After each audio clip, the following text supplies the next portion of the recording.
বন্ধুরা চলে এসেছি তোমাদের জন্য আরও একটা মিনি ব্লগ নিয়ে। তো এই ব্লগটা হচ্ছে হোলির দিনের ব্লগ। তো আমরা ভেবেছিলাম যে শাড়ি দিয়ে সুন্দর করে ডেকোরেশন করব, তো ওটারই প্রস্তুতি চলছিল। আর আমার ডেকোরেশন করতে করতে আমাদেরকে রং লাগিয়ে দিয়েছে। যাই হোক, পরে আবার বাড়ি গিয়ে রেডি হতে হবে।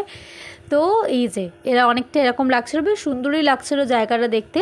আর তারপর বাড়ি এসে আমিও মিষ্টি খাচ্ছিলাম আর টমিকেও মিষ্টি দিচ্ছিলাম, কেননা ও মিষ্টি খেলে তো মিষ্টি খাওয়ার পোকা, মানে ওকে মিষ্টি খেলে ওকে মিষ্টি দিতেই হবে। আর আগের দিন এই হাঁড়িটা আমি ডিজাইন করেছিলাম, তো সেটাই তোমাদেরকে আবার দেখালাম। আর এই যে আমি সুন্দর করে সাদা জামা চুড়িদার পরেছিলাম, তো রেডি হয়ে গিয়ে চলে গেছে ওখানে। আর সবাই আজকে সাদাই পরেছে আর সুন্দর করে সেজে আছে সবাই। তো আর তারপরে আমাদের এখানে ভাং রেডি হয়ে গেছে। আর এই যে আমাদের মাঠে ক্লাসে মানে একটা আলাদাই লাগছিল, আমার ফার্স্ট টাইম যদিও এটা, তো বেশ ভালোই লাগছিল। আর তারপরে তো অনেক রিলস না, 2-3টে রিলস বানাতে পেরেছি, কেননা আমাদের সেখানকার মজাতেই আমরা মেতেছিলাম। তো এই যে তারপর যা নাচ টাচ সবাই মিলে করছিলাম। আর তারপরে এই যে বিফোর আফটার তোমরা দেখেই বুঝতে পারছো, পুরো ভূত হয়ে গেছি।